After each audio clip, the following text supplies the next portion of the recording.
Hey everybody, my name is Jesse Collins, and I want to tell you all about my show, the Gentleman's Wrestling Podcast, here on the Voices of Wrestling Podcast Network.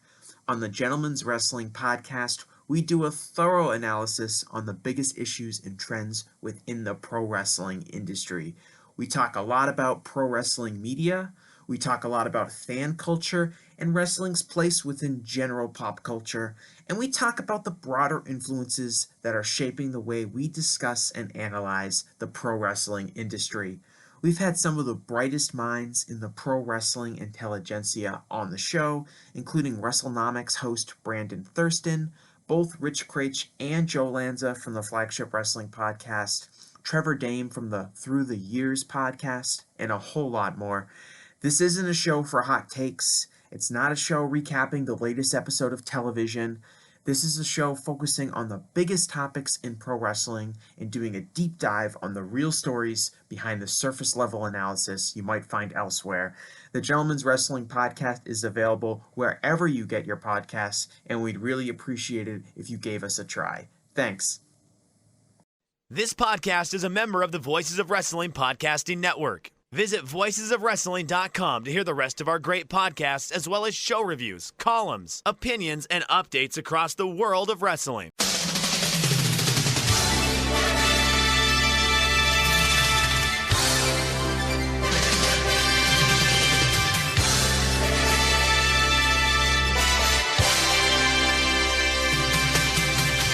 Hello everybody, welcome to the Super J-Cast. I'm Joel, joined by Damon McDonald. It is Thursday, 5th of September 2024. This is episode 326. Going for an ambitious new recording setup here, Damon. Ooh. Yeah? I'm lying down in bed with the microphone on a pillow on top of a big book. Putting in the effort, baby. Yeah, I'm too tired. As I revealed to you before we start recording, it was the first day of school today. Yeah. And it's been one day, but I'm already fucked. And I just couldn't bring myself to get out of the bed and walk to the other side of the room and sit at the table. So I was going to say I apologise if the audio session, but I don't apologise at all. Go fuck. I don't care. That is awesome. That's very similar to mine. I finished. I went to a concert last night in New York City, and got back home. It's about an hour and a half drive, depending upon how hard I want to step on the fucking gas pedal. I got home. It was like around midnight-ish. And so I had to wake up early. I'm like, I'm tired. So yeah, we're both out of gas. It's going to be a great fucking show. We're ready to go. And yes, ready to talk about Capital Collision. Capital, the bona fide Match of the Year candidates. Yep. Maybe we'll even have time to squeeze in discourse about the fantastic heel intricacies of Kazuchika Okada's work in All Elite Wrestling. Just there's so much good stuff to talk about in the wrestling world, Damon, and there's great opinions out there as well. I can't wait to get into it. Just a bunch of know-nothing anonymous twats just bagging out nonsense like us in a certain way. But yeah, just preposterous takes. Sometimes, again, I told Joel, I was like, I'm the old guy yelling at the clouds at this point. Like, this world is not for me anymore. Like, it doesn't matter. It doesn't matter what I think. With no energy. I'm fed up with this world. I am. It's so dumb. Like, I just want to stay in my little cocoon at this point. I just want to stay in my little world, get my Oasis tickets, go to concerts. We got NFL back tonight. NHL's right around the corner. You got the Premier League, week 3 at least going in. Like, yeah, I don't know. It just seems like there's, you know what? We bring this type of energy, it seems like, after every U.S. show. I wish they wouldn't run in the States. I really, because here's the thing too. It's just two separate companies. I feel like it's just like two separate worlds. It's two separate whatevers. And when they run shows here, I'm going to say they are New Japan Pro Wrestling. When they run shows here, and again, you could call it strong, you could call it whatever. It's just not the same. It doesn't hit the same at all. and just a weird thing. But yeah, usually a lot of times the ho-hum attitude comes after we got to talk about ho-hum shows. I thought the show was ho-hum. And I don't know. I go online and I look at some of these fucking comments and I'm just like, what? Are we watching the same fucking thing? Are we watching the same thing? What are you going to do? But look, I'm happy that people... I think you pretty much nailed the Capital Collision discussion there, so we can just move on to previewing we're good to Destruction. You nailed it. I've got nothing to add. I mean, we would actually do an hour of ho-hum. How ho-hum it was. I wanted to talk about Power Rangers. I've been watching that recently. Yeah? Why? I never watched it as a kid. I don't know. That was when I was a kid. I watched it, and I was aware that obviously all the sort of fighting bits with the Zords, the big robots, and the bits where they're in their power suits fighting monsters and stuff, that is just taken from the Japanese series, Super Sentai, I think it's called. But I didn't realise all the bits with the villain, Rita Repulsa, that is also taken from Super Sentai and is dubbed. And so I watched it back and I was like, oh yeah, she's Japanese. That's a Japanese woman, and they've just dubbed over it with a bad American accent. And I'm sure everyone knew that apart from me. But it's really funny the lengths they go to try to make those two things fit, where the bits that they filmed in the States with, the American teenagers at the juice bar and all that, and then trying to mesh it with this footage that they've taken from the Japanese series. Because there's one episode I was watching where just randomly two of the girls are like babysitting this like 10-year-old girl who just appears with no explanation, like no introduction. They're like, oh, we're looking after Katie today. Oh, God. It's a really strange looking child. And she was wearing a dress that didn't fit her at all and a really strange black wig. And I was like, this is weird. What's going on here? But then like later on in the climactic part of the episode, this child is like hung from a rope by one of the monsters. It was like a giant chicken with a pair of scissors. Okay. And then in that footage of it, of course, it's a little Japanese girl. So I was like, oh, right, now I see where that's come from. So I love watching these episodes to see what weird stuff gets set up and thinking, what's the payoff going to be? Right. Where they've really tried to like force a square peg into a round hole to make it fit with the Japanese footage.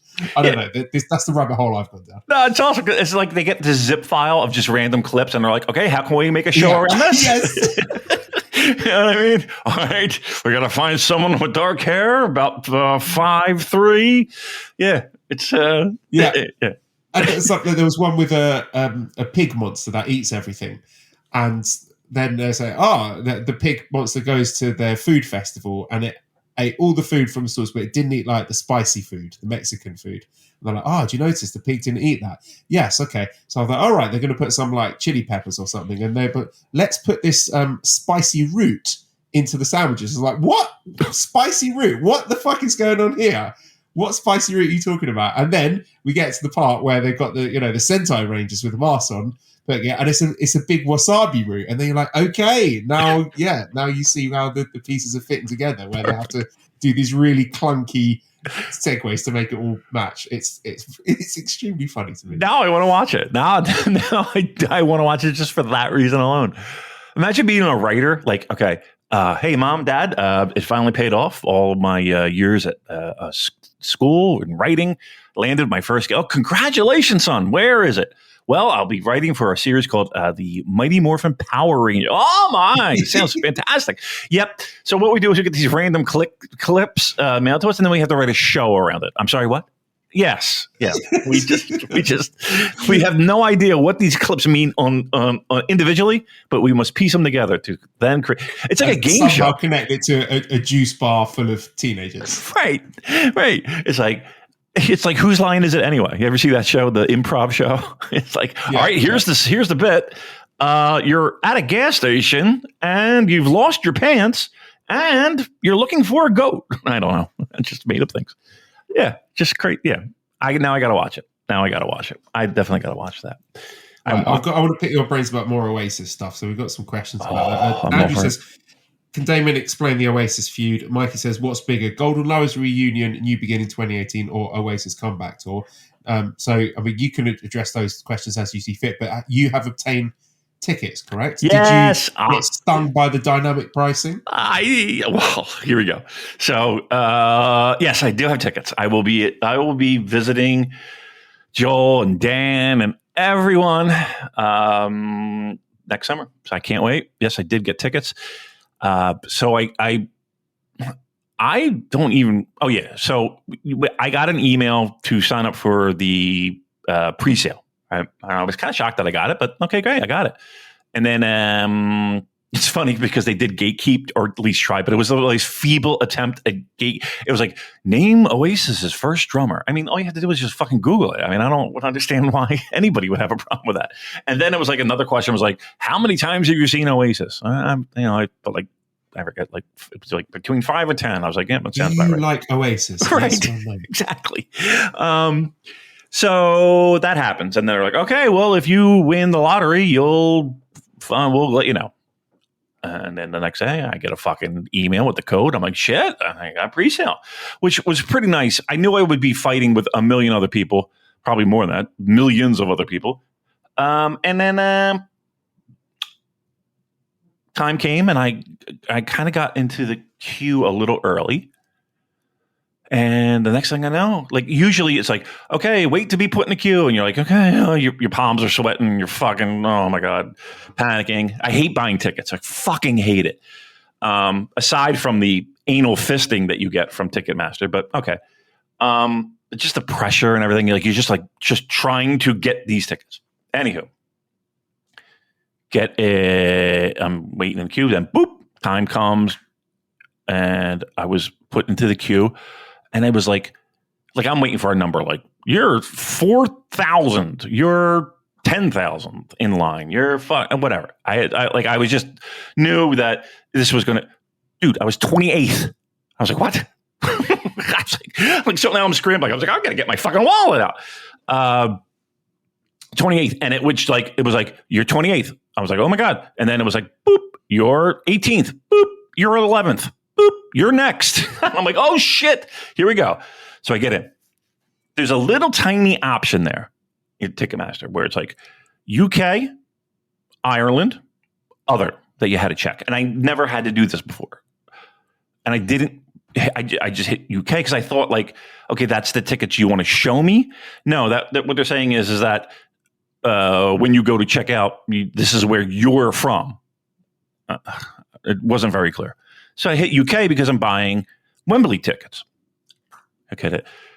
It was like section 108, which was toward the back on the curve. But I was like, I don't give a fuck. I'm in the building. Great. Boom, loaded up. Bang, bang.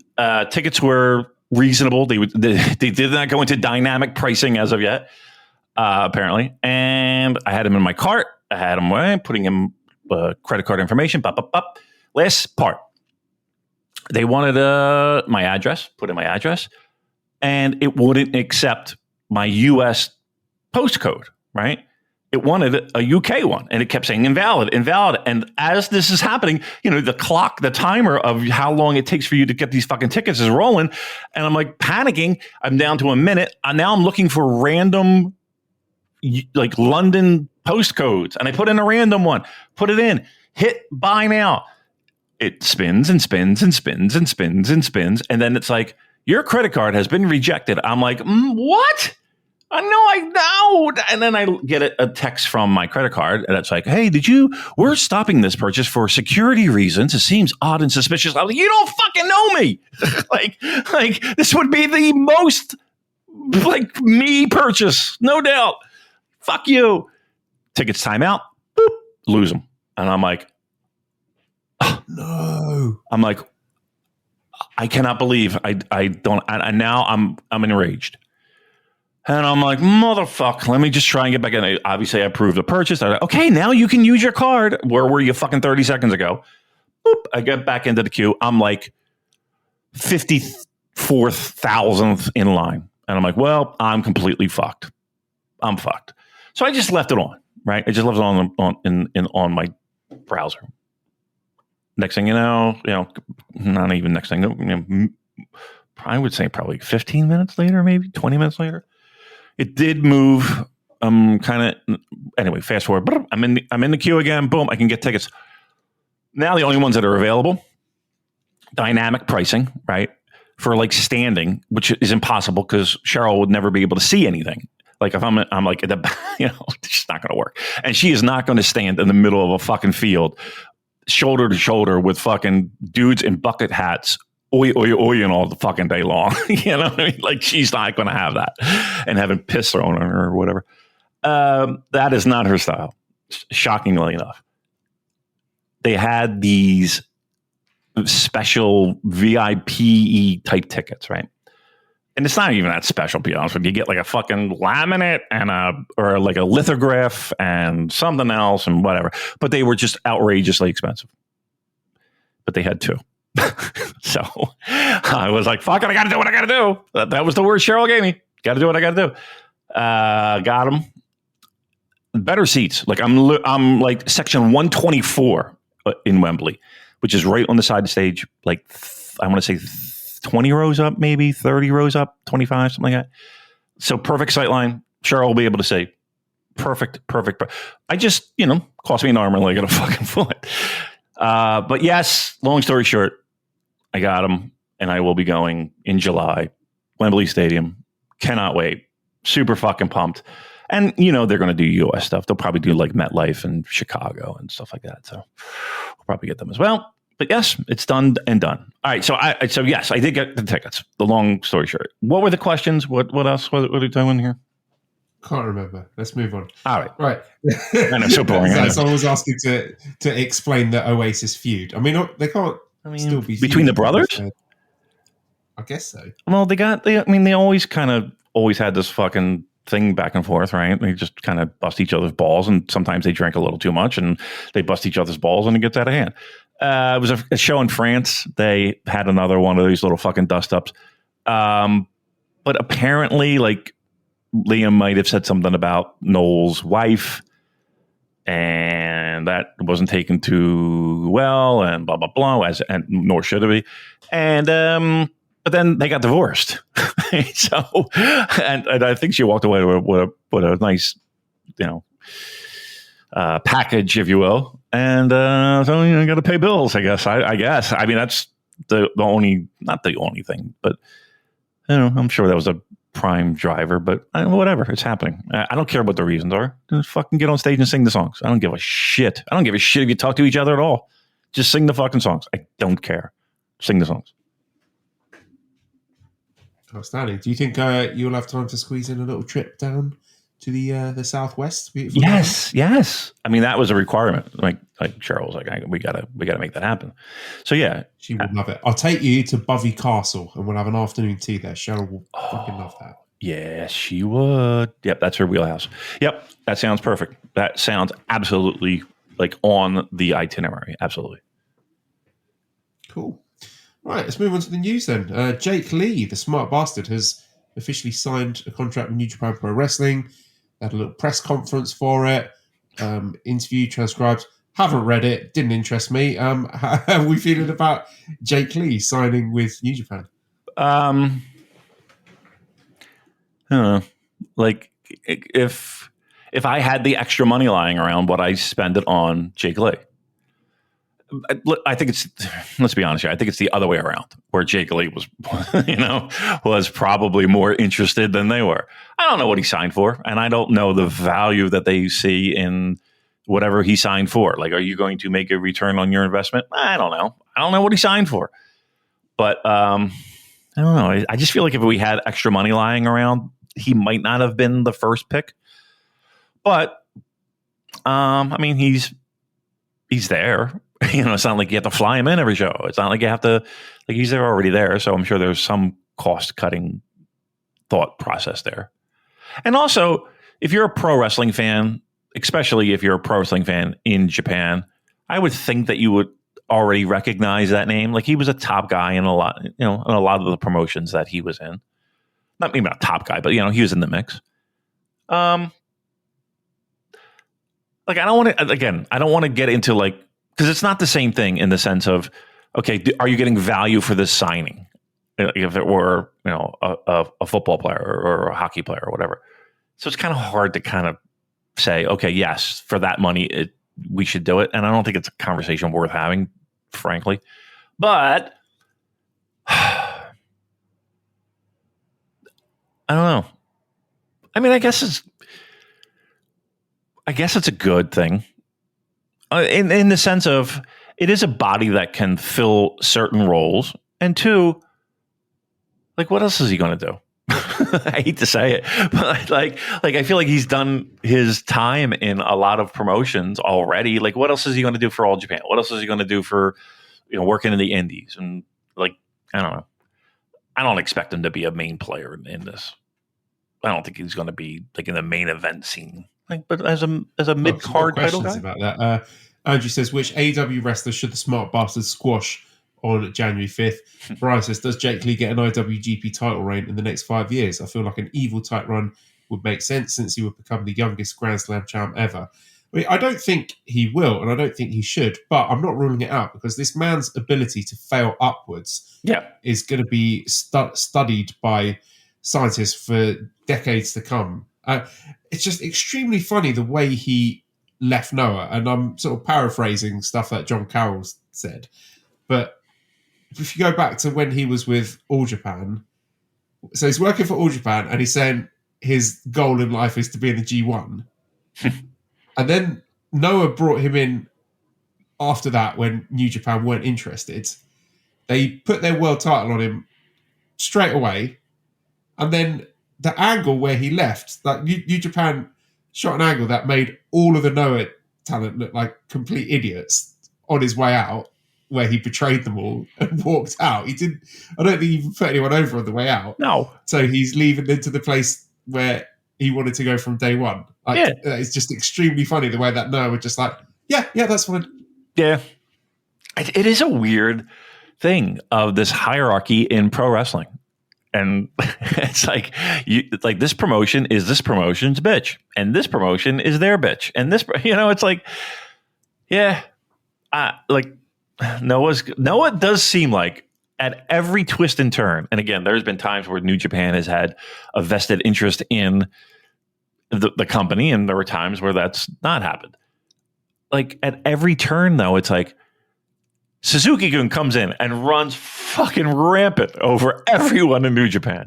Jake Lee, I'd rather be somewhere else. My goal is another prize. Like it's that kind of thing. It's just a weird dynamic. I don't know. Like I said, Joel. To answer the question, I don't see him winning a world title. I just don't. I don't know. I think he does. The thing about being the youngest ever wrestler to do the Grand Slam, I just feel that that's going to be too tempting for New Japan not to do at some point. Maybe. I just don't like what gives you. And trust me, I understand that. I think people got rattled when Evil won that title. Like, I just feel like that changed everyone's perception of who should and who shouldn't. All bets are off. Correct. Everything's on the table. And in a way that's a bit disappointing, but in a way it's kind of exciting. I don't know. I still hold firm that titles should be made special and only certain people can, touch it, let alone sniff it. I don't know. I just don't see him being as one of those guys, because at any point, did you ever really truly associate Jake Lee with being the guy in any of those promotions that you mentioned before? Like, did you ever really get a feel like he was a guy that was going to take Noah to the next level, or he was a guy that was going to take All Japan to the next level? I never felt that about that guy. Never.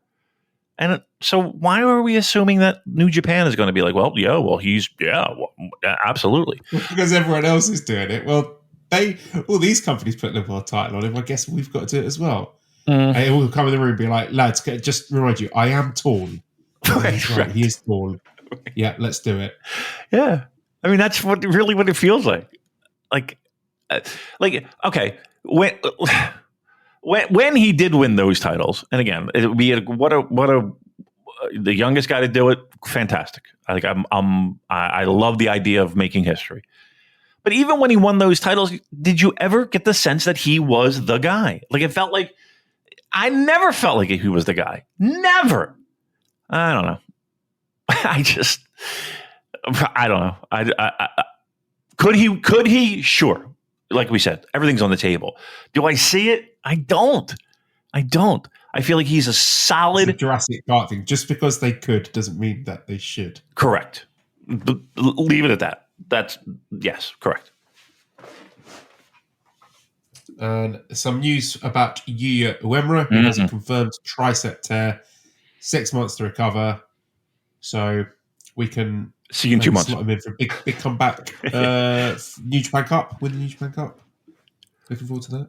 6 months. He was just putting it all together, wasn't he? Yeah. 6 months would be New Japan Cup. But again, it's pro wrestling. So, like, shave 2 months off. Back at the Royal Rumble. Right.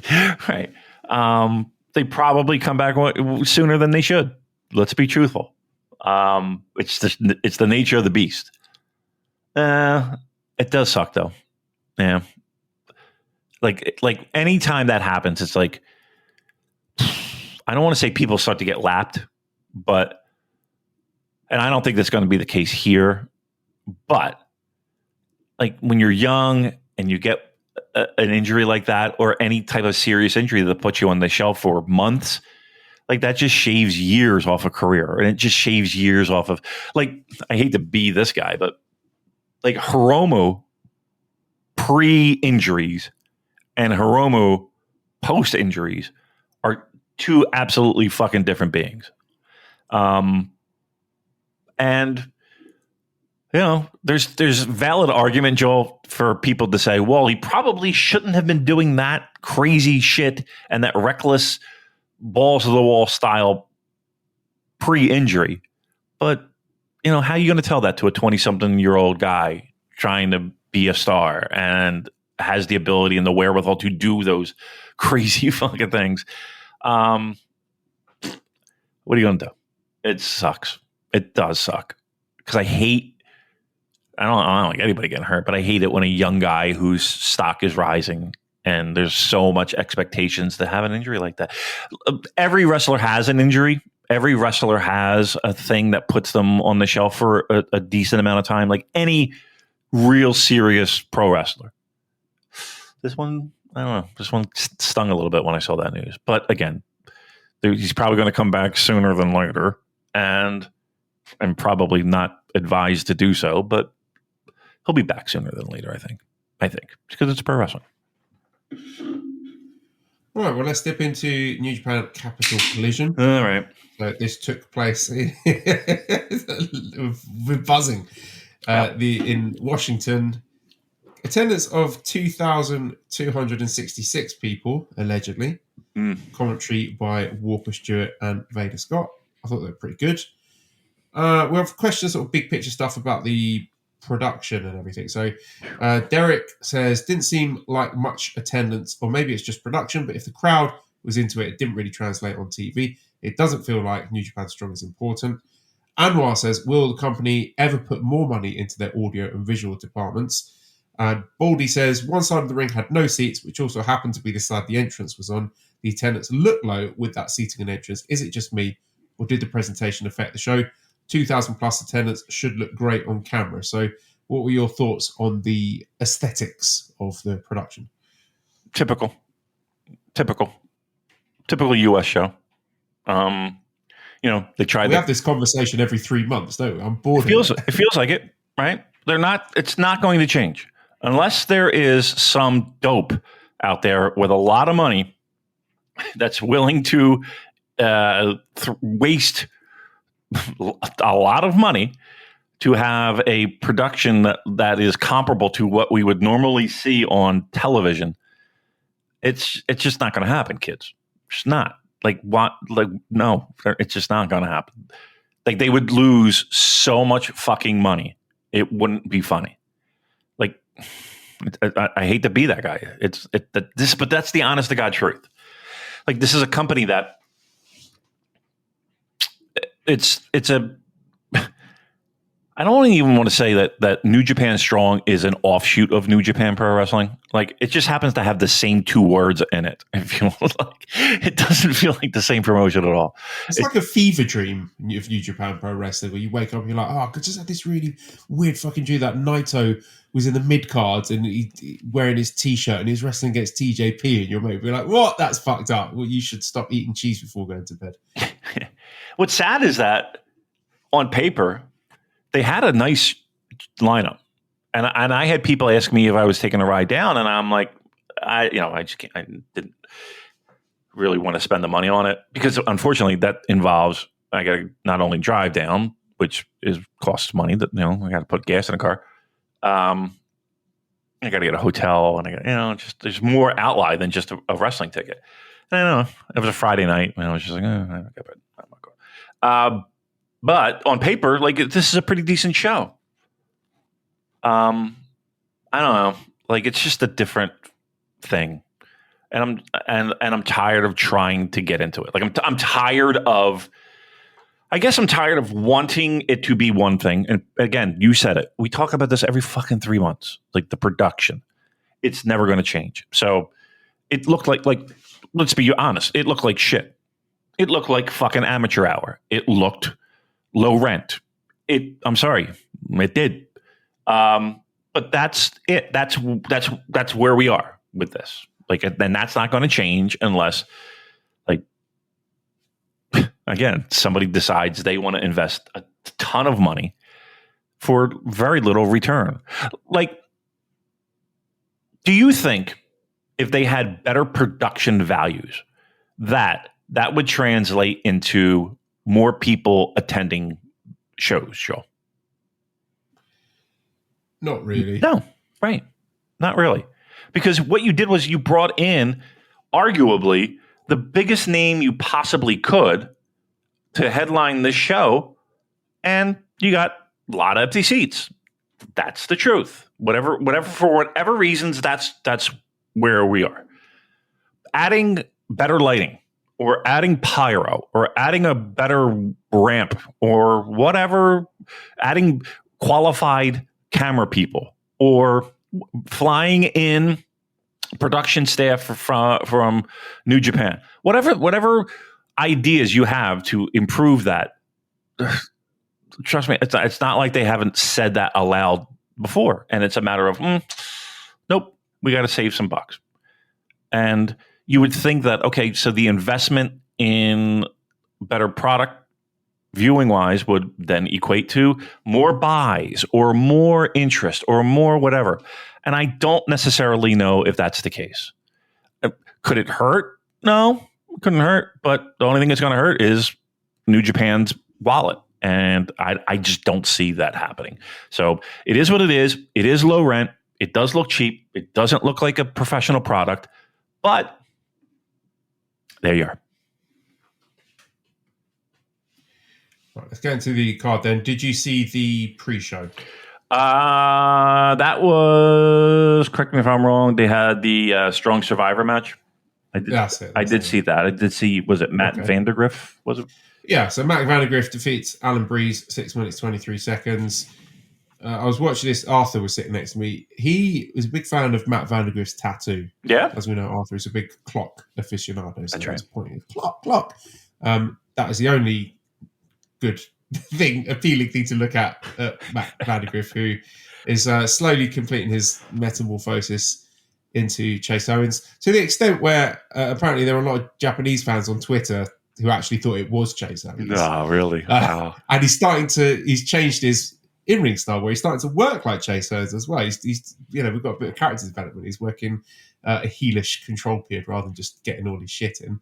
But he has not beaten the Chase Owens love child allegations here. No, he's got a very shindy look. It looks terrible. And I can't say much about Alan Breeze because I don't think he got any offense in this match. It might benefit from a couple of hope swaps, but it just felt like a complete squash to me. I'm not really sure where we're going with this Matt Vandergriff thing, but I'm not seeing it with him. I'm not seeing the upside. No. I mean, maybe Matt can slide in a bunch of girls' DMs and just no what complete the package. Hey now, yeah. I mean, look, what platform and Roblox? That seems to be the sort of thing. Oh yeah, you know.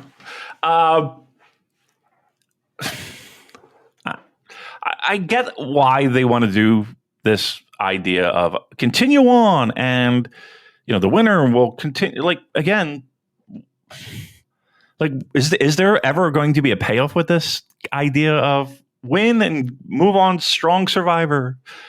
We talked about it last week. It just seems kind of pointless. I don't know. Look, the last thing we need is another fucking title. That's for sure. But do you think anyone?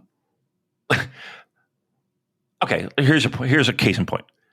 Like if we're going to do strong survivor match, and the idea is okay, so you win, you survive, and you go on to our next dumb house show in the States, and you get to perform and you get to wrestle.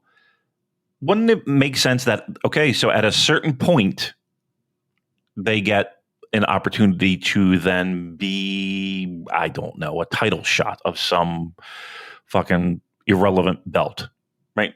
Something, anything. It just seems like this has to pay off, and I just don't see it. I just don't see New Japan putting in any effort in making it pay off, but let's make it a little bit, like if you're doing it, let's make it a little bit more interesting and give it a payoff at the end, as opposed to, oh, I have to pay for my own transportation to get to Iowa. I'll lose tonight, I think. I think I'll lie down. I'll be good. Thanks for the opportunity, New Japan. The next match was the Empress Nexus Venus, Hanako and Mina Shirakawa defeating Trish Adora and Viva Vant in 6 minutes 56 seconds. The definitely legal, legitimate means I watched this show. For some reason, didn't have this match, so I can't comment on it. Your thoughts, please.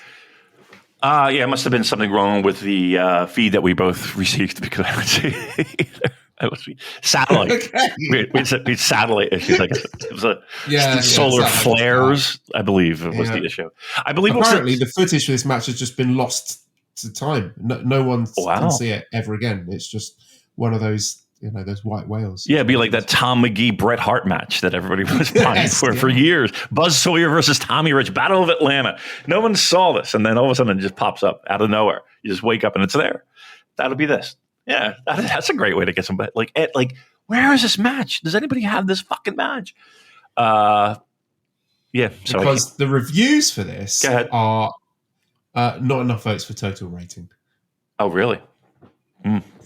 Well, again, it's a pre-show, so sometimes it's they're all pretty talented workers. Yeah. Well, let's move on. Okay, main card. Then we started off with the New Japan Strong Openweight Tag Team Title #1 contendership 3-way match where Hiroshi Tanahashi and Tomohiro Ishii defeat TMDK, Bad Dude Tito, and Robbie Eagles, and the Grizzled Young Veterans James Drake and Zach Gibson. Fun opener. I thought it was very dynamic, very fun final few minutes. I've been quite disappointed by Grizzled Young Veterans so far. I know I've only seen 2 matches of theirs, but they've been quite forgettable. So I'm not really holding my breath for further New Japan involvement. My favourite bits of this match were the Tito and Robbie stuff, because I think there's a lot of potential there in a proper open weight tag team. And I think they've worked hard to do some cool team spots together. But I mean, I guess this is all sacrificed at the altar of wanting Tanahashi and Ishii to be doing something meaningful at the next US show, because American fans like to watch them wrestling in America, I guess. Yeah. I mean, it's the old, this is what I like. It's the nostalgia that people think is current. That's what I love. That's the one thing I love about the US shows. It's like, man, they love their fucking Kojimas, and they love their Tanahashis, and they love their Ishis, and they love, it's that pocket of time that they just fucking love it. I here's the thing. Speaking of love, I actually really do love the Tanahashi Ishii tag. I like the idea of it. I don't know. I mean, it's weird to have your president getting these somewhat lower ranked tag opportunities, but I like the tag team. I think it's cool. I actually like the idea of making that strong open weight, like as you say, more legitimate in the sense of you have to have a junior. Like the team has to consist of a heavyweight and a junior. I think that would be incredibly more interesting than just random tag teams stuck together. I didn't have a problem with it. I like the tag team. It makes sense. You know that they're going to be back on U.S. shows. I'm fine with it. Next, we had a 6-man tag team match with Chaos, Rocky Romero, and Yoshihashi, plus Kevin Knight, defeating Bullet Club War Dogs, Clark Connors, David Finlay, and Driller Maloney. 11 minutes, 52 seconds. Sadly, this was not the Yoshihashi showcase that me and the Western fan base wanted, the American fans. They wanted that. They wanted to see Yoshihashi have his moment. But I will never turn my nose up at anything that shines a light on Kevin Knight, because I always worry about whether New Japan know what they've got there with Kevin Knight. They don't. But we're setting up Intergalactic Jet Setters. They're going to challenge again for those junior tag team championships. That whole division needs some new blood. It needs freshening up a bit. And it was a bit strange seeing War Dogs immediately do the getting their heat back by just beating the absolute shit out of Kevin Knight. And Kushida and Yoshihashi couldn't find them with a search party. They're gone. They're in the taxi back to the hotel at that point. They're off to the airport. Lincoln Memorial. So, yeah, they just battered Kevin Knight, and that was that. Yeah. I was a little surprised at the result of this. I mean, I understand in hindsight after the backstage stuff that makes sense, but I was a little surprised by it. I liked Kushida and Kevin Knight when they were tagging. I thought it was a really solid team. I think War Dogs are also legit. I'm cool with that. And if they do this back in Japan, from what I understand, that should make it even more, I don't know, I feel like the stakes might be raised a little bit and everybody has their working boots on. I'm okay with it. Like, again, when I say this, like, I don't think this match was, I thought it was good. I don't, nothing. Let's put it this way. I thought things were good on this show. I don't think anything reached great status, as opposed to what you might see on Cage Match. But like, if I'm going to shine some positivity on it, yes, you're right. Kevin Knight getting a rub, love it, and the fact that we're going back to this, we're playing it back, if you will. I'm okay with that. I think that's a good feud for the tag belts. We had our obligatory American plunder match here with the no disqualification tag team match. Dirty Work, Fred Ross and Tom Lawler defeat West Coast Wrecking Crew, Jarrell Nelson, Royce Isaacs, 12 minutes and 5 seconds. The match was decent. They worked hard. They did all the usual plunder shit that you'd expect to see in a match like this. And Fred Ross appeared to get dropped on his head, so extra bonus points for that. But what's going on here? Why is it always these teams wrestling each other? Is this some sort of booking quarantine where these 4 wrestlers are not allowed to wrestle anyone else on the roster? Are they not allowed to wrestle any of the Japanese wrestlers in New Japan Pro Wrestling? And backstage, West Coast Wrestling Crew, I can't even say the fucking team name. WCWC attacked Dirty Work, so they're going to have another match. They're going to have a best 2 out of 3 falls match. Like, I don't know what's happening. I'm very confused because I want to see if West Coast Wrecking Crew are any good or not, and I still don't know that because I can't ascertain whether or not they're a good tag team if they're only wrestling the same opponents every single time. Like, let's kick the tires. I mean, if we put them in World Tag League, they might be shit. They might be the worst team there, but I'd like to try. I just want to find out. I would just please let me see them wrestle someone else so I can know whether or not they're good, because they're like Schrodinger's tag team at the moment. They are locked in this airtight vacuum box with Dirty Work, and I don't know if they're good at wrestling. And my brain is starting to melt. I'm so upset. But just think of this logic of what happened here. So, again, Fred Rosser, Tom Lawler, West Coast Wrecking Crew. The match is a no DQ match, right? So you would think that we did this to say, okay, no DQ. Like, again, I feel like I'm yelling at the fucking clouds. You had stipulations, right? Because that signified we need something to go outside the bounds of traditional pro wrestling to settle this feud, right? Okay, so now we have it. No, it's not over. It's like we're doing it again, and not only are we doing it again, like with this, we're doing it in November in Lowell, right? Lowell, Massachusetts. I'm familiar with that town. What the fuck are we doing? I cannot believe. I was absolutely incredulous when they attacked the backstage. I was like, no way. I cannot believe they're doing this again. Right. I mean, and here's the thing. It was a relatively clean, decisive win, right? So you would think we're done. Nope. November 8th. I cannot believe it. I don't know. I look again. Here's the thing. I'm glad everybody's getting a payday. Everybody's getting work. But like even they have to be shaking their heads and be like, "Well, I'll see you in November, dude." What are we gonna do? They can't be happy with that. Come on. Do you think they're happy with that? I'm sorry. Like when Strong started, it was under dire circumstances, but there were people that made the most of it. There really were. There were people that made the most of it, and it just seems like all that work to just fucking do the same thing over and over again. Trust me, I was like just shaking my head in disbelief. Like, why would we do this again? But again, whatever. No effort strong. No effort strong. No effort super JK. No days off, Mr. No effort. Mr. No other opponents, Fred Rosser. Right. Okay, so then we had singles match Zack Sabre Jr. defeating Titan, 14 minutes, 53 seconds.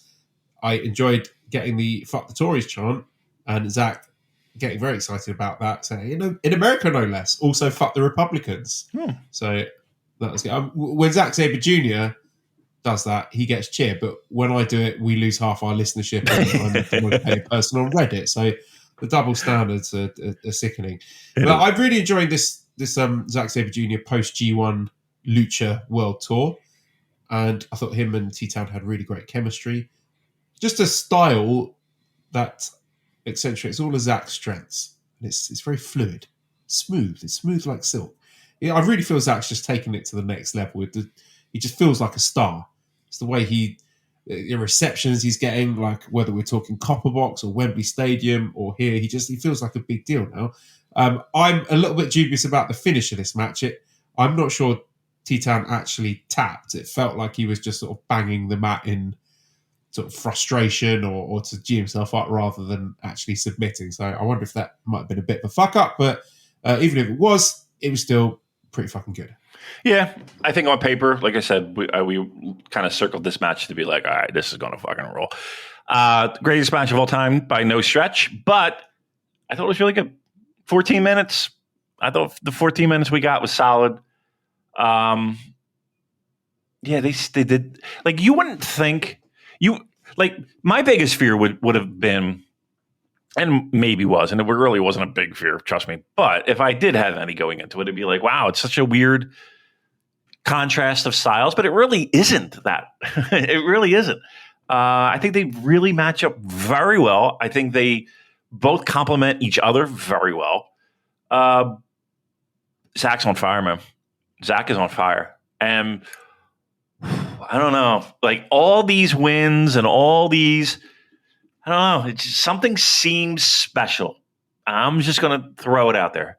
Something seems special. Something seems like, even if it's even if it's just like a shooting star, even if it's just an awesome firework in the sky, even if it's that, I just feel like there's going to be something that's awesome.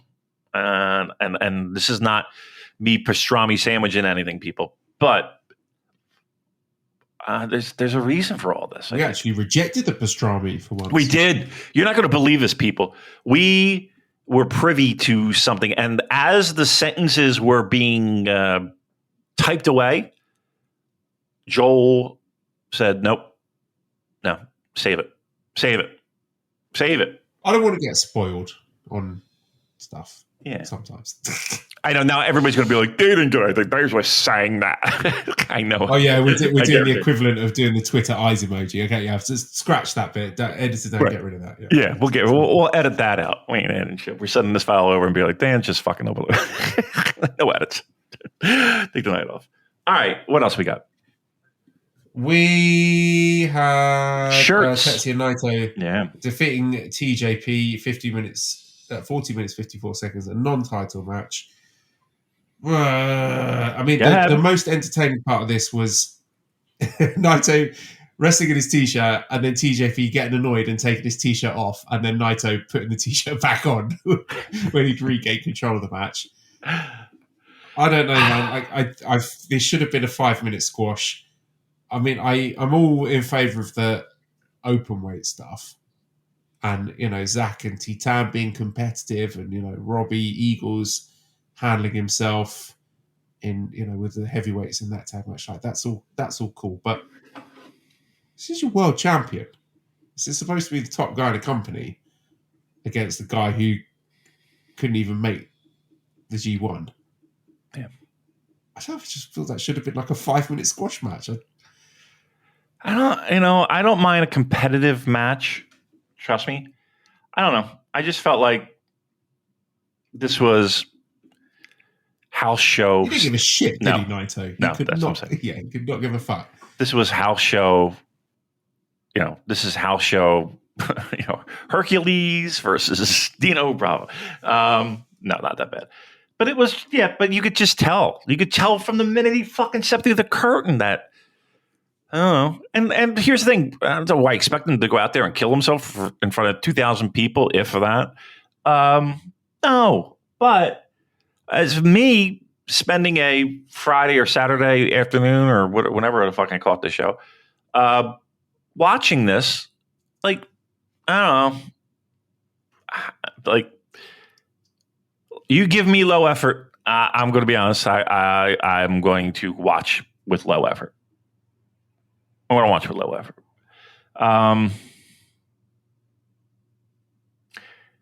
And he's one of those guys that does that. Like, he's one of those guys that does that. And it's not like Hiroshi Tanahashi doesn't have a fucking gear that he slides into back in the day when he would work house shows here. But even then, he would probably work, a Briscoe or Jay Lethal or something like that. But those matches were usually really good. I don't know. I just felt like this was, let's put it this way. I'm not putting the weight of my indifference on TJP. Let's put it that way. Yes, I don't. I mean, Naito kind of looks like. Go ahead. I don't want to say dead man walking, but let's put it this way. I would be very, very surprised if he's walking out of Ryogoku still world champion. And I think that's okay. You know what I mean? Like, I think that's fine.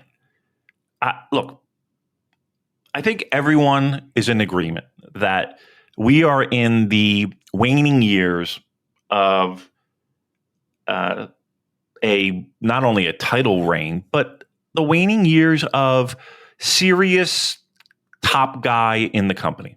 Now, can he still draw? Yes, of course. And until that stops, let's be very clear, that's probably not going to end.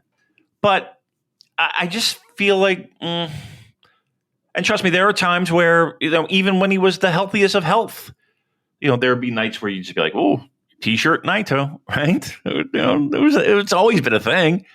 I don't know.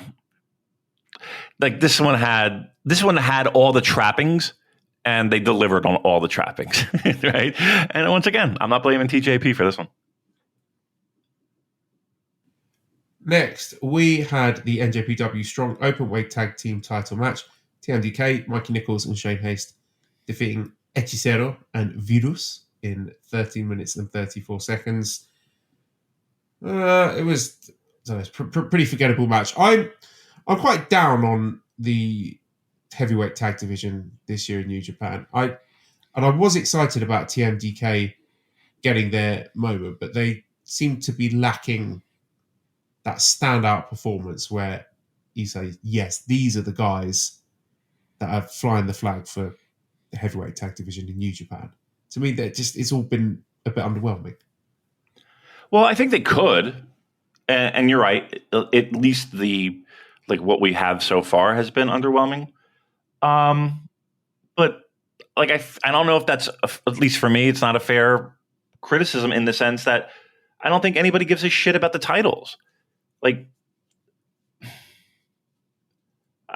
Look, could you see them plopped into a serious program for the tag titles, like the IWGP tag titles? I could, and I think they would be pretty great. I think it could be. I think on paper, I don't see anything wrong with it. Truth be told, I'm just like, it's hard for me to have a strong opinion on something that they don't have a strong opinion on. Like, you just can't wheel out titles and be like, all right, care. That's not how it works. So I'm going to give them a pass. I'm going to give them it's hard for me to grade them on a performance here and say that they're a bust if they were given an opportunity else, doing something else. It's not their fault. It's the booking, right? Yes. Do you know who the current IWGP heavyweight tag champions are? Oh, I knew you were going to do that. God damn it. It is the great team of... It's... How do I not know this? I'm so embarrassed. Who is it? It is TMTK. It is this team. It's Mikey Nichols and Shane Hayes. They've got both tag championships. Oh, do they really? Yeah, there was the four-way tornado tag team. When did that happen? Match at, oh my god, that was at Dominion, wasn't it? Was it? Are you sure? Because no one would have. I would have never guessed. All right, we're editing that. Look, they won it from Chase Owens and Kenta. So it's not exactly the most inspired booking. I think they're not doing TMTK any favors. It would just be really nice if they could actually think, let's make a heavyweight tag team match that's going to be really good and book it rather than making it a complete fucking afterthought like it usually is. Can I ask a dumb question then? So one, and again, it's embarrassing that I couldn't remember that they do, but okay. They didn't come out with those titles, did they? Did I miss that? That's a good question. I think they may have just come out with the strong titles here. Okay, let's just say they did, because I don't remember them coming out with it. But let's just say I'm dumb, and that wouldn't be too hard to do. So then, okay. So TMDK wins, great. And Tanahashi and Ishii won a title shot, right? Okay, and again, I understand that they won a three-way tag to determine the number one contender. So again, they knew what they were getting themselves into. But if they're the tag team, if they're the IWGP tag team champions, why would Tanahashi and Ishii come out and challenge for those titles instead of and we'll call it the real tag titles? I think the stipulation of the opening match on this Capital Collision show was that it was a number one contenders match for the strong tag titles. Right. Okay. And that's fine. Change it. Just be like, no, we're going to... I don't know. We don't want those ones. They're crap. We want the proper ones. I don't know. I cannot believe I forgot. Like, seriously. I hope that there are other people that are just as, like I'm partially embarrassed, but I'm partially like, of course. Why? I don't blame you. I had to check. I was like, I think it's them, but I do need to double check and make sure. Oh, goddamn. That's amazing, isn't it? Like, just the idea of just not, I mean, I get it. I'm senile at this point, but my God. Whew. I had, all right. Wow. All right. Hiromu. Let's change the subject quickly before I get fucking roasted. Hiromu defeats Mustafa Ali, 17 minutes, 20 seconds.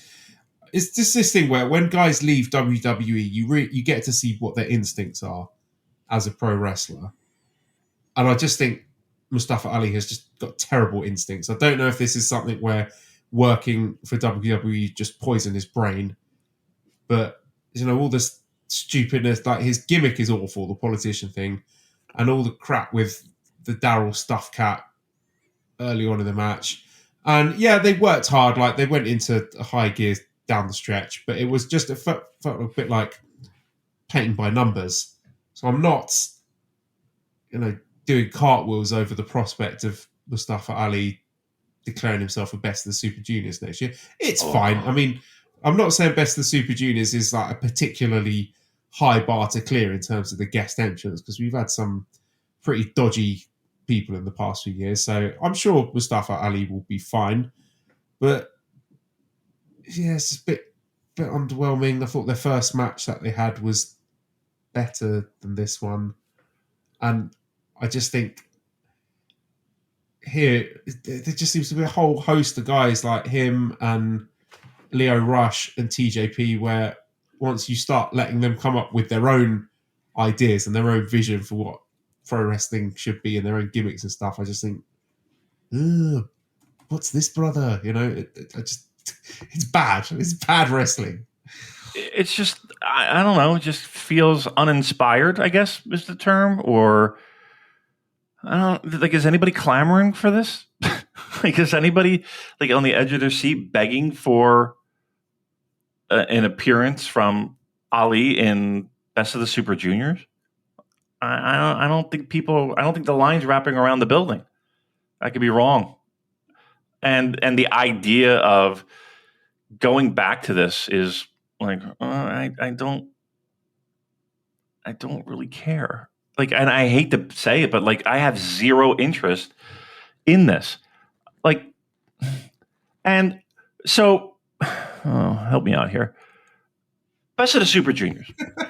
Just hear me out. Best of the Super Juniors. Summertime tradition, 2024. We had El Desperado win, correct? Yeah. Who won? We are the worst. It was Taiji Ishimori and El Desperado, right?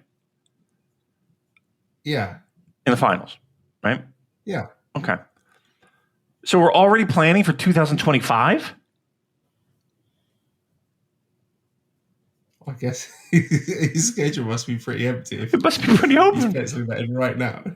Like, we're like, you know what I mean? Like, is anybody going to be like, oh, gotta fucking put this down on my calendar? Like, yeah, like, I would have forgotten about it by the time you would think. Like, does anyone give, like, maybe New Japan would be hoping that he'd forgotten about it as well. Right. We said that. I don't know where they went, dude. Yeah. I just, oh my God. Like, I heard this, that they're, each have a win.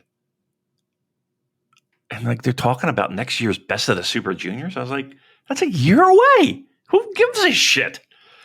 I'm assuming he wanted to do it this year, but he couldn't because, maybe he had some obligations with Impact or whatever, or TNA, whatever the fuck they're called now. And now wants to be like, look, I'll do it next year, I promise. Just because he wants to stay relevant, I'm assuming. But I mean, I don't know. Just long-term planning rarely works in pro wrestling, so I'm sure everyone will forget about this.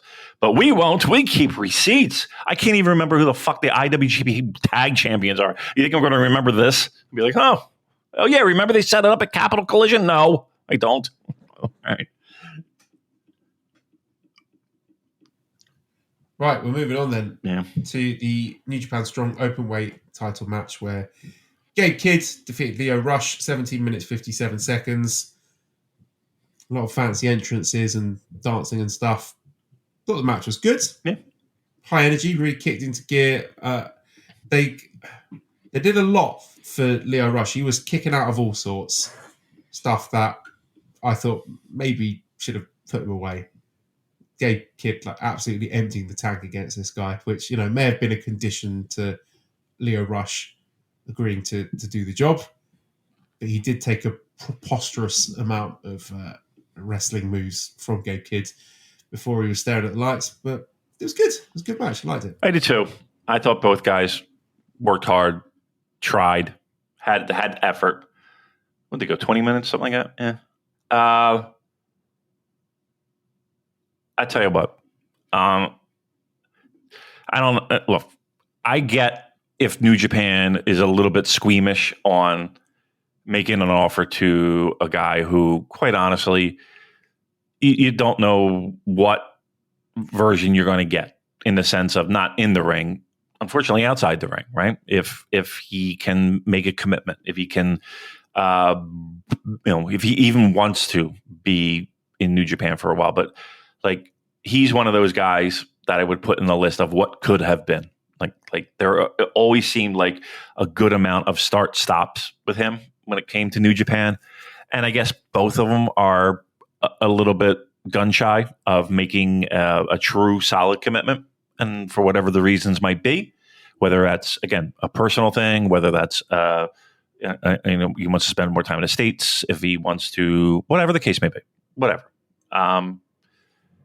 He's one of those guys that I just think can make a promotion better. I think he's creative. I think he's talented. I think, again, I think it's all there. With that being said, I totally get why New Japan can't do that. And that's his decision too. Like if he just doesn't want to, that's fine. But yeah, it is. I do put him in a folder of, man, what could have been and what could still be if there was some way to make that work. But instead, we get strong openweight championship matches, and I thought this one was fine. This was good. But again, let's add to the silliness of this.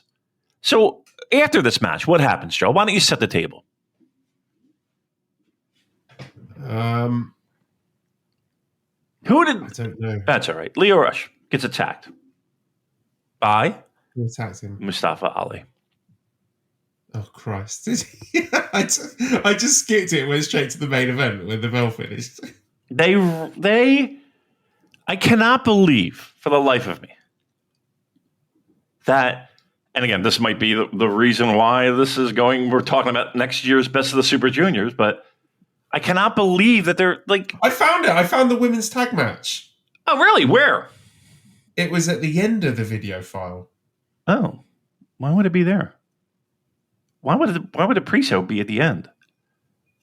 Huh. I don't know. We can do a live watch along now. I've told you where it is. Nah, don't. Right. So you're telling me Ali came and attacked. I'm going to send you the link. Oh, how about that? You sent. I didn't see that. Was that in the backstage? Yeah, stuff? backstage. Yeah. Oh, Yeah. okay. Look at go to the global account, and you'll see backstage after his bout with Gabe Kidd in Washington D.C. Lio Rush attacked by Mustafa Ali. Right. So we're doing Lio Rush against Mustafa Ali again. Again. Correct. Okay. That's fine. Is it? Okay. I just don't. Why? Why are we doing this again? I don't understand. There's only a finite number of matches that can be booked in New Japan Strong shows. Oh, seriously. If you said, all right, new pro wrestling fan, let's sit down and watch some. I want to watch some New Japan Pro Wrestling. And you sat them down in front of this product. Like, we're moaning so much today. We really are. It is really pathetic. We stink. All right, whatever. I mean, you get the point. Whatever. It's just two separate things. Like, it's just. I wish they called it Larry's Pro Wrestling, because like, to me, this has nothing to do with New Japan Pro Wrestling. But okay. All right, anyway. All right. Go ahead. Larry's Pro Wrestling. What's the main event of Larry's Pro Wrestling? It is match of the contender Mercedes Mone defeating Momo Watanabe in 19 minutes 56 seconds.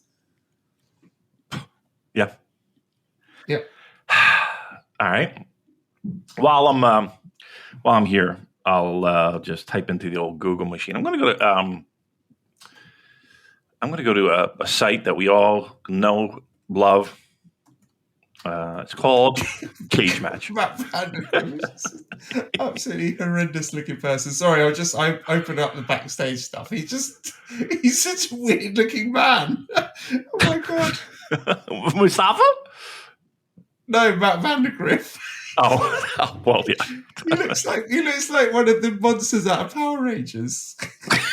More Power Rangers references. Wow. He looks like a little goblin man or something out of The Hobbit. Oh, he's trying so hard.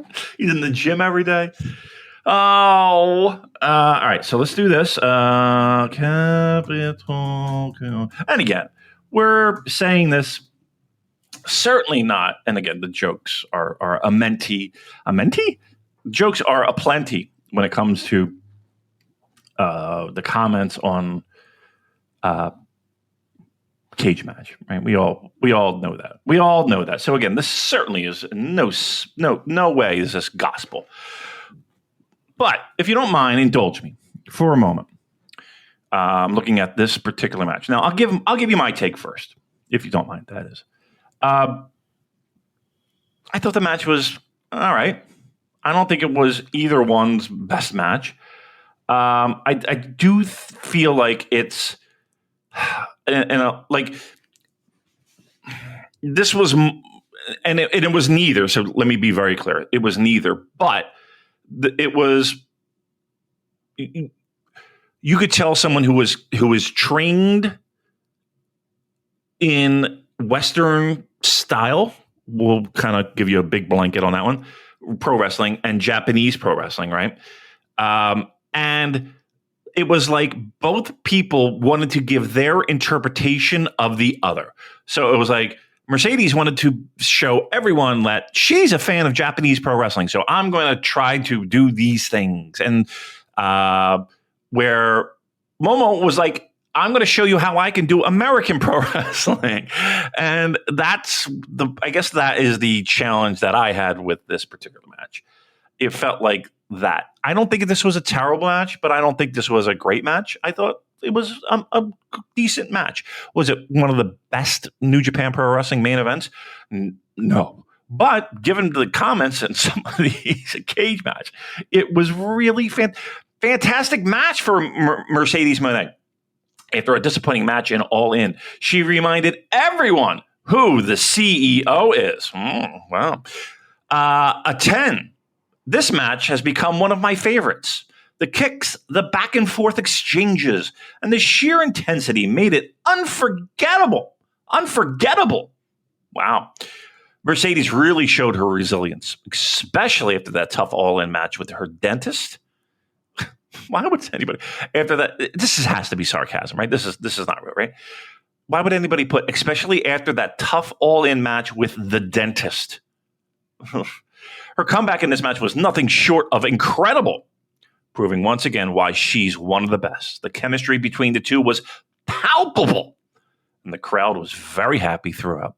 It's moments like these that define wrestling at its finest.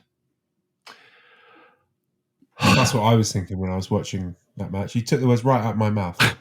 Wrestling at its finest. I had to take the gun out of my mouth before I can have the words put in my mouth. I just want to blow my head off. David, these comments are written by children. I don't look. Sometimes I think like, okay, this is just somebody just taking the fucking piss here. Can I give you one more? Mercedes and NJPW just hits different. This might have been Mercedes' best match since she came back from that career-threatening injury. I was surprised this match went 20 minutes because it honestly did not feel like it went that long. That's how great it was of a match and how hooked I was. The kicks Momo dished out were a thing of beauty, and I loved the chemistry between them both. The transition from Monet Maker to the Statement Maker was super clean and the best sell I've seen of that finisher. Amazing match. That's a women's match of the year contender.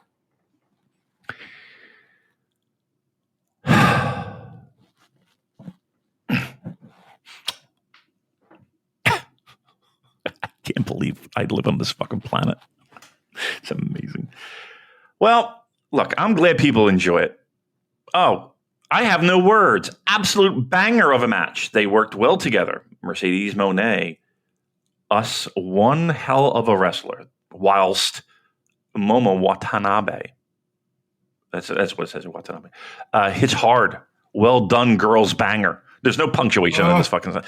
Well done, girls banger. It was a good match, but now it's making me hate the match now. You read all of this. I just like well done, girls banger. Like, that's great. Well done, girls banger. Well done, girls banger. Well done, girls banger. Sounds like a naughty website. It really does. You know what? I think we better buy that fucking domain.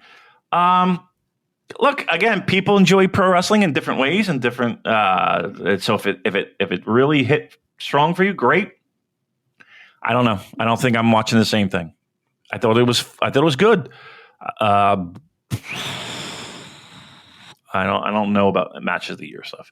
I think it's a little bit. I think words are being thrown around a little bit liberally. Like, we're just throwing around greatness like it's a slice of pie, and by no means was this a slice of pie. On a scale of 1 to 10, I'm probably like 6, 7. Right?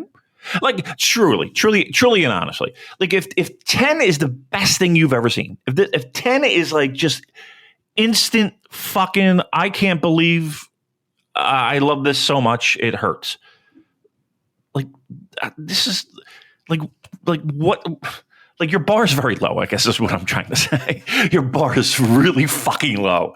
If this is one of the greatest. We don't watch much wrestling. It's the boss baby thing, isn't it? This is the best Mercedes Mone match I've seen since the other Mercedes Mone. That's right.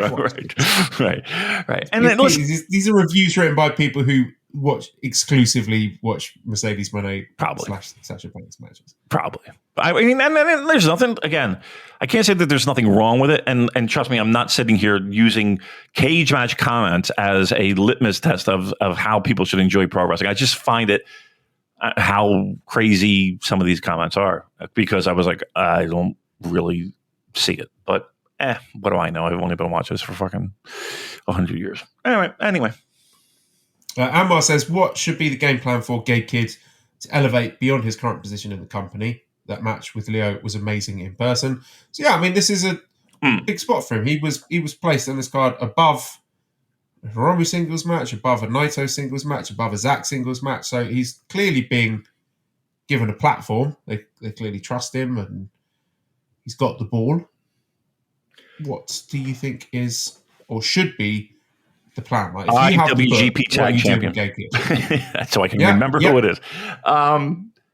With the, what are they called? The Mad Bastards. Yes. Yeah, Jake. Yeah, I mean, would you have a problem with that? I wouldn't have a problem with that. That'd be fun. They should do. I actively want to see it. Yeah. You know what? Before I forget, that was another point. Like, I don't know how this came across if you were live in the building. Like, we hear all the time how things just don't kind of carry over through the, and this, again, is a fault of the production team, but it doesn't necessarily come across. Like, if you're in the building, you feel the energy and people are into it, and that doesn't necessarily come across on TV. So I will say that with a little asterisk. I think if I were given some creative control, I think that would be a great spot. Like, tag champs with Jake Lee, that'd be fantastic. Like that. Like, I truly believe that we need to find a way to solidify those tag belts again. Like, if I say like one more time, by the way, punching me in the face. It's just, I'm so like, I said, like, when I get sleepy, when I get tired, that's what happens. I see like a lot. I feel like there is rehabilitation needed for those tag belts, where they were once something that you could be really get excited around, and then something happens that those plans get scrapped, and it's back to who's the champion again? And then they take it seriously and it builds back up and you feel that, okay, this is a program I can get behind. And then it loses its steam. That being said, Joel, I think a great way for it to regain its steam, one would be a great, let's book Shane and Mikey a little bit better than what they have right now. And or two, a nice little feud with Jake Lee and Gabe Kidd. I'd be behind that. I think that could gain a lot of interest back into the tag team situation. Well, that was Capital Collision. Unless you have any further statements on it, we'll move on to Road to Destruction. Road. Let's go on the road. I mean, I think people sometimes enjoy our negativity and other people can't stand it. So let's end it. Let's move on. Let's end it. Let's end it all. End it all.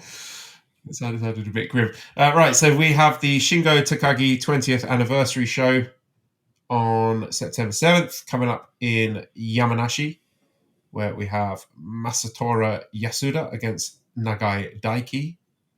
Can't wait for that one. Maybe I should have read their names the other way round. We have Shoma Kato and Rita from Dragon Gate against Francesco Akira and Callum Newman. Katsuya Morishima and Ryusuke Taguchi against Henare and Jeff Cobb. Jado and Shota Umino against Sho and Ren Narita. Tomoaki Honma and Tomohiro Ishii against the Mad Bastards, Jake Lee and Gabe Kidd. So looking forward to seeing them. Expecting them to get a win and start the unstoppable run through the tag division like a hot knife through butter. We've got Taka Michinoku and Doki against Gedo and Taiji Ishimori. Tiger Mask, Oleg Boltin, Toru Yano, Hiroshi Tanahashi against Kanemaru, Dick Togo, Yujiro Takahashi, and Evil. Then we have Kosei Fujita and Zack Sabre Jr. against Great-O-Khan and the debuting Jacob Austin Young. So looking forward to seeing that, see how he gets on with his first match with New Japan in Japan. And then main event is a Shingo Takagi 20th anniversary match where it's all LIJ. On one side, we've got Hiromu, Tsuji, and Naito against Shingo, Bushi, and I think it was revealed to be, as I predicted, Yamato from Dragon Gate. I can't believe he's been in this business for 20 years. That's an amazing thing to me. Because if you said, okay, main event, we need a big time spot from you, big spotlight match, help me out. Yeah, he can fucking deliver. And I say 20 years like it's like geriatrics, but because, you'd be surprised how many guys you could be like, oh, yeah, 20 years in the business. Yeah, makes sense. But just to put 20 years of mileage on a body and still be able to deliver at such a level is pretty amazing to me. I'm always impressed by that. I mean, truth be told, I'm not like doing cartwheels over the card, but it's really not meant to be a something that's going to knock your socks off when it comes to super high level pro wrestling. And here's the thing: there's plenty of guys that can, but I would be cautious if that's your intent. I think watching solid pro wrestling in a fun environment in a little bit of a celebratory situation. I just like the way they do that. I like you'll never see that in the US, right? It's like, like somebody celebrating like a card dedicated to 20 years in a business. Like just never happened. So I kind of like when they do this. These things are always good. It feels like we've seen a lot of that. I know they had the Takayama. I don't know if it was a benefit show per se, but Shibata and Suzuki. I saw some clips of that online, and I thought that was. I don't know. I kind of like those themed shows, and I know, and over and above, like El Desperado presents, or produce shows, those type of things. I kind of like the celebratory 30-year kind of thing, 20 years in a business, or I'm sure it would be better circumstances for specifically talking about Takayama, mind you, but you get my point, right? It's I kind of like those wrestler themed shows. They're usually really fun, and every once in a while you do get matches that are like, whoa, this one maybe not that you don't expect it, but you don't expect it on these type of shows. At least I don't, anyway. Definitely a show that I'd have on in the background, but I'll pay attention to the main event because I'm sure that'll be worthwhile. I'm sure they're going to put in the effort there, and that will be something that will get some chins wagging. And that it's the kind of match where I was going to say it could be the match of the year for some lunatics. There will definitely be some freaks on our Discord who are like, yeah, that was my match of the year. And there'll be good reasons for it. But yeah, that's happening. Then we have Road to Destruction on September 8th in Korakuen Hall. So we've got a double header at Korakuen. So starting off on Sunday with Yasuda against Nagai, first of all. Then Murashima, Kato, Tiger Mask against Jacob Austin Young, Callum Newman, Greto Khan. Jado and Shota Umino against Kanemaru and Ren. Honma and Ishii against the Mad Bastards, Jake Lee and Gabe Kidd. Taguchi, Oleg, Yano, Tanahashi against Sho, Dick Togo, Yujiro and Evil. Taka and Doki. It feels like I'm reading out the same card as before. Seriously. Gedo and Ishimori. Bushi and Naito against Fujita and Zack. Shingo and Hiromu against Akira and Henare. And the main event is the NJPW World TV Championship match. Yota Tsuji challenging Jeff Cobb. Preview that match for me, Damon, please. That match should be fun. I'm like you sold me on the show with that main event. Now, that's a main event, right? That's a TV title, right? You're telling me that main event's only going to go less than 15 minutes?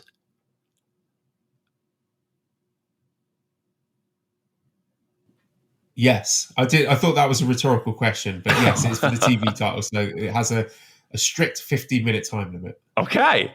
So now I'm even more interested. What do you think of that? Because I think you don't, once again, one of the biggest complaints that we've always had is you don't have to fucking do 35 minutes. You don't have to. This says, okay, not only do you not have to, but you can't. I kind of dig that. Now, that also allows other matches. Now, again, there was really nothing there that where I would be like, oh, I hope they get an extra 10 minutes. But maybe if we distribute that time around a little bit, maybe some fun things can happen.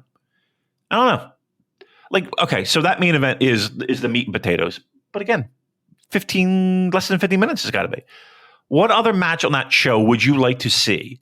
If we're saying, okay, theoretically, 30 minutes is your main event, what match would you like to see get extra time, Joel, on that show? Is there anything?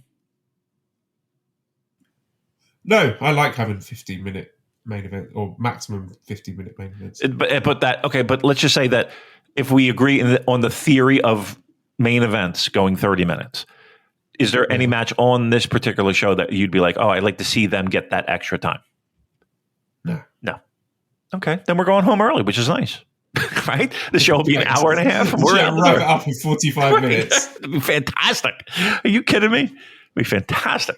All right. Yeah, I mean, there just seems like a lot of tags that I don't really feel like need the extra time. So, and again, a lot of setting up programs. See a title change? You think Tsuji's going to win that TV title?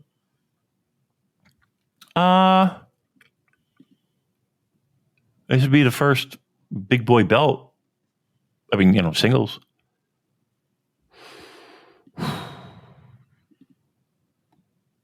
Why not? Why not? I mean, I like Jeff Cobb, don't get me wrong. But why not? Let's fucking do it. Sometimes we forget we have this title sometimes. Sometimes we forget we have the global. Sometimes we forget who the tag team champions are. This is one of my favorite belts. I like. This is an exciting fucking title. I dig this title. I'm good.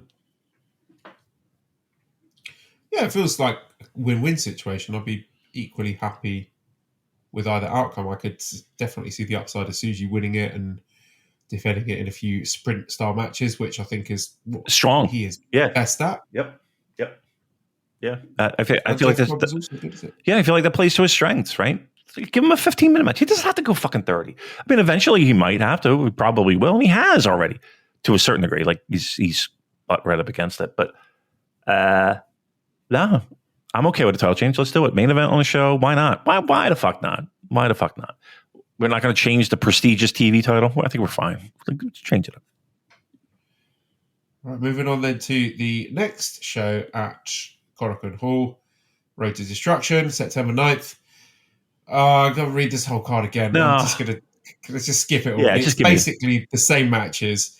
Then the main event is the Never Openweight Championship match with Hiromu Takahashi challenging Henare for that Never title. Mm-hmm. Now, I can't help but see this as a gateway to doing Hiromu versus Naito at Wrestle Kingdom, possibly for this Never title. So it's either Hiromu wins it, and then at some point Naito loses his world title, and then we do Hiromu versus Naito at Wrestle Kingdom for the Never Openweight title, or it could just be to prove Hiromu's. And I think for that to happen, Hiromu's kind of got to win this title, doesn't he? Yeah, you can't lose it. I mean, well, you can't lose the match. If we're mapping it up in the way that you want, which makes perfect sense, number one, and quite honestly, I think that's one of the more interesting matches you could have on a Wrestle Kingdom show, and it helps establish Hiromu as a heavy, which again, there are people that are like, well, he wants to stay a junior and he wants to establish. Okay, there's how many people have tried that? He's challenged for the heavyweight world title twice. Yeah. I mean, but those anniversary shows are a little different too, right? But I mean, and over and above that, but still, right? I hear your point. Right, you challenged Evil at Don Taku after we won that in 2020, and he challenged. Wasn't one of them in the anniversary show, right? No, I think. Oh, that got canceled, didn't it? Don Taku's actually. Yeah, you're right. He's supposed to face Naito at the anniversary show, but then canceled. Yeah, COVID happened. Yeah, that's right. What do you think of that? Do you think there's enough juniors to help the division if he decides if and it sounds like it is? Yeah, he moves up. Yeah, I do too. Yeah. I think that's the smartest thing to do. And whatever. So, like, just pretend he's taller. I actually think I'll go beyond that and say has become a bit of an albatross around the neck of the junior division, where if we keep having to go back to him, he's like sort of always lurking in the background and possibly, I don't want to say doing more harm than good, because they made me think that for Best of the Super Juniors, and then they actually went with a bold and correct booking decision. So maybe I'm being unfair, but I think it would possibly give the junior division and everyone in it a chance to move on. Yeah, to me that's the most exciting possibility. If he's staying with New Japan Pro Wrestling, which again there's no indication that he's not, but I'm just saying. Yeah, I mean, to me that's the most exciting next step for me. So I say do it. Fuck it. Do it. Have him win the belt. I'm sorry, that again, that would put the stamp on things. And trust me, Joel, if he wins that, that's where we're going, right? I think you nailed that one. Like that's the route we're taking here, which I think is a really good route. I think I like it. So fingers crossed. I wouldn't mind seeing the title get moved here as well. And then September 11th, we have Road to Destruction in the Sendai Sun Plaza Hall. There are wrestling matches that are happening on that. Well, here's one that I think looks quite cool. Fujita and Zack against Taichi and Sanada. And I don't recall Taichi and Sanada teaming up before. And I remember when Sanada joined Just Five Guys, that was at the forefront of my mind. I was thinking, that could be a really fun heavyweight tag team to do some damage in World Tag League and do something in the heavyweight tag division. So that would be pretty cool. I think, an extended feud between the Mad Bastards and Taichi Sanada. And this could just be a one-off. They might just be teaming up for this show. But I think I'm going to be watching that one and seeing, has that got legs? Is there long-term potential in Taichi and Sanada teaming up? Anyway, that's the fourth match on this card. What else have we got? Oh, this one looks quite good. Sixth match, Tomohiro Ishii, Hiroki Goto, and Yoshihashi against Jake Lee, Gabe Kidd, and David Finlay. You like that? That might be fun. That could be a good one. Again, a lot of tags, but yeah, that one on paper sounds pretty nice. At least, I find it amazing that even without even trying, we came up with some pretty decent possibilities for the tag titles. Like, just not even like giving it a half a fuck. We came up with some like at least 3 pretty decent ideas. No, that's a good. That's a good multi-man tag. I like that. That's pretty good. Main event for this show is the IWGP Junior Heavyweight Championship match. Doki defending his title against Taiji Ishimori. This would be the perfect time to be like, oh, Taiji Ishimori, blah, blah, blah. But, if we're going to be true to our word, we can't do it. He's good now. Yep, we can't do it. We can't. Until he lets us down, we can't do it. So ride the wave. Ride the wave. And I'll go so far as to say I think this match will be great. I think it'll be really good. I do not expect a title change on this one. I like the idea of Doki having it. I like the idea of him challenging. I like the idea of him being this. Like, to me, he is a true underdog kind of guy, making the most of a situation, getting hired by New Japan and taking the ball and running with it and getting a title, which is fucking great.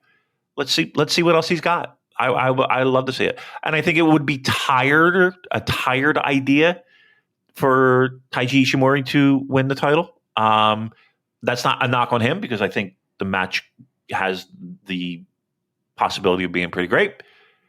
I just want to see Doki with the title a little bit longer, see what else he can do, other challenges. Because I don't know, I just find him to be a bit of a spark of fresh air in a division that, might fall back on the same things. And just like you said, like when we talked about Hiromu Takahashi, I'm tired. I'm running on very little sleep. Falling back on the sames. Switch it up. Keep it different. I like it. So fingers crossed, no title change here. And sort of long term, how are we feeling about Doki holding this title going into Wrestle Kingdom? Do we do the ultimate big balls move and have the rematch that everyone wants of Doki defending that title at Wrestle Kingdom against the returning Master Wato?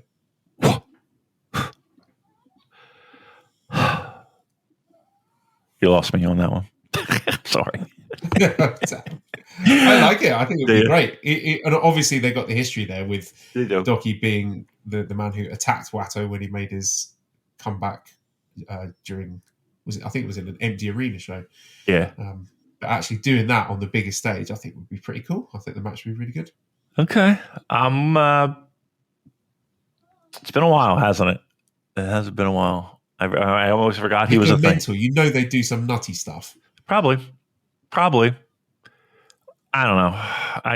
It's hard for me to get behind Wato, but and I think whatever energy that was built with me, anyway, personally, his absence has kind of whittled that away. I'll be honest with you. I hope there are. Now I'm pining away for the other promotions. Now you want Ishimori to win, don't you? Well, now I do, yeah. Then I wouldn't have a problem at all. No, I don't want to see that. I think he'll be back in a tag match. How about that? Put him in a tag match. Okay, let's do some questions then. Burning Hammer says, what's your prediction for the Royal Quest 4 main event? Matthew says, please speculate wildly on the Royal Quest 4 card. I'm expecting Zack to be champion going in, and he will defend it against someone who has beaten him during the G1. Did Shota Umino beat him? I think he's hurt. Yeah. Zack defending against Shota. That's my main event. Zack defending against Shota. Okay.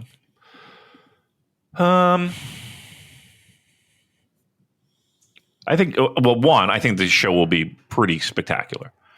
I think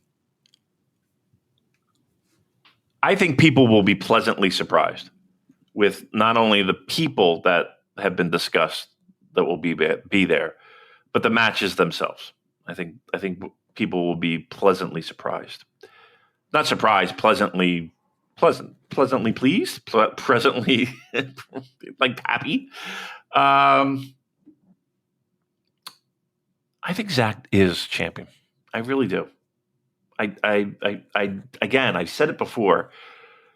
There's just this energy that's there, and I could be so off course, it won't even be funny. I really feel like it would make the most sense. It really would. I think the building is going to sell anyway, like if he's champion or not. But if he does win, and they know he's on this show, which he is on this show, I think tickets will move quick. I really do. And that can only be a good thing, right? If we're in this business to fucking put asses in seats, I can't think of a fucking smarter move. Liliana says predictions on Wrestle Kingdom cards and the future for Zack Sabre Jr. and David Finlay, please. Thank you. So, yeah, I think we'll have Doki against Watto, Naito against Hiromu, but that will probably be semi-main. I think we'll have Finlay defending the white belt. Maybe against Tsuji. I know they've wrestled each other quite a lot, but I think they've got good chemistry, and I think that would be a good story for Tsuji to finally overcome Finlay and win the global championship there. And main event, well, we're going Zack against Takeshita, even though that's definitely not going to happen. No. So, that's what we're on. Yeah. Hey, Ryohei Oiwa is due to be coming back from his Noah excursion during the autumn. Where do you see him fitting into things? That's one guy that I would like to see, like, in a high-profile role returning. Like, they kind of did it with Evil when they debuted him when he came back. He's already got a name, and so it's not like, again, if you're a pro wrestling fan, you kind of are familiar with the fact that he's in Noah and kind of doing his thing and blah, blah, blah.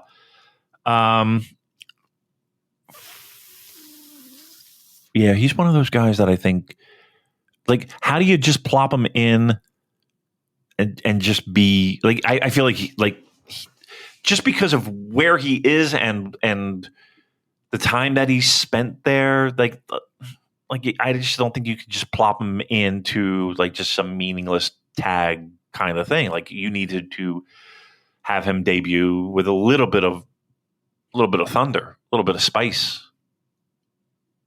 So I'd like to see him right out of the gate, upper mid card. Like, I mean, I think that would be a smart move. I think, like, to me, like, if you were going to kind of slot in like a Jake Lee, right? And knowing what you know now, would you put Jake Lee above him? No. Right. I don't think I would. Right. So I think you kind of have to start him at like a not upper main event, but like yeah. This is the problem with me. The Okada 2012 thing has just poisoned my brain, so that if Oiwa is not doing the bullseye shock and immediately winning the world title, then I'm like, he's a bust. What are we doing? I just think in this case, like, this is different than most spend time away from New Japan to learn your craft kind of thing. It just feels different to me. So why not? Give it a shot. What could it hurt? What could it fucking hurt? Do it. But yeah, who knows in this wacky world we live in. Burning Hammer says, could Zack lose against Naito at King of Pro Wrestling and challenge again at Wrestle Kingdom? Because he technically has two shots, one from beating Naito in the G1 and the other from winning the G1. No, I mean, I don't think that's how it works. It's not, those things are not set in stone. Just because you beat a guy during the G1, it doesn't always mean you will get a title shot after that. So no, I think he has one shot, and I think he's going to win. Right? Ask Tomohiro Ishii if he's still waiting for that shot. Yeah, still waiting. No, I think it either happens or it doesn't, and I think it does. But could it not? Sure, it could, but I think it does. Dean says, now that we've clearly seen the level of talent on the roster via Best of the Super Juniors and G1 this year, how long do you think New Japan give Gedo to get the new generation over? He's already done it. It's already happening, right? I mean, maybe not at the levels of the other guys when they were at their peak and prime, but keep in mind, like Naito didn't happen overnight, and in fact, it almost didn't happen. Tanahashi, it took fucking years. Okada, okay, everybody wants to point to, his return and him beating AJ and or having that long run, and he still had to go through Yoshihashi a little bit. Okay, so whatever. But even before that, he had to go on an excursion and kind of earn his keep. No, I mean,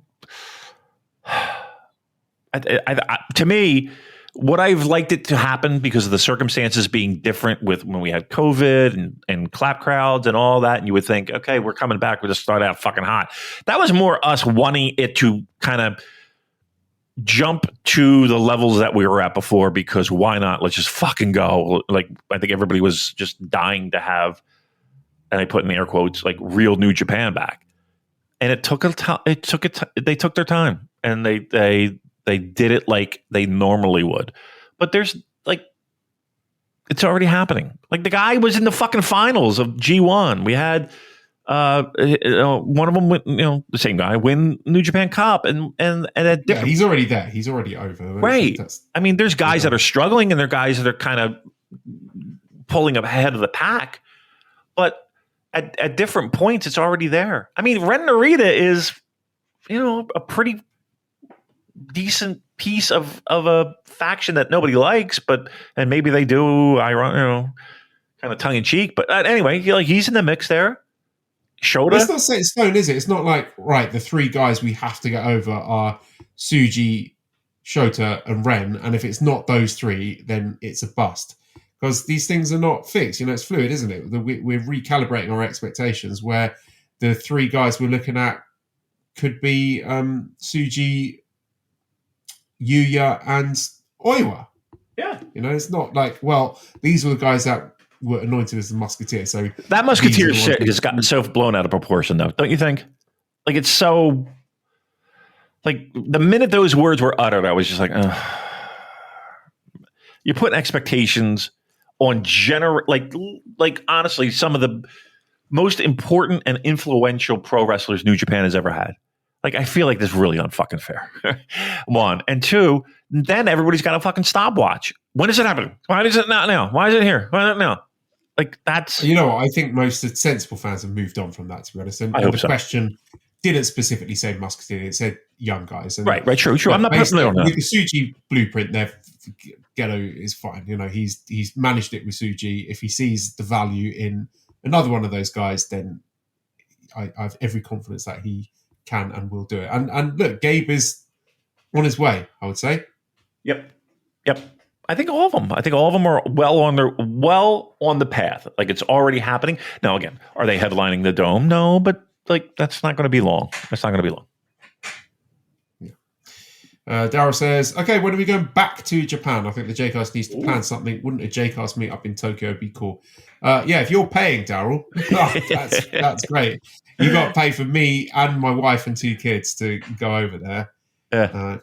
Because that ain't cheap. But no, it's not. I like the idea in theory, but cannot afford it.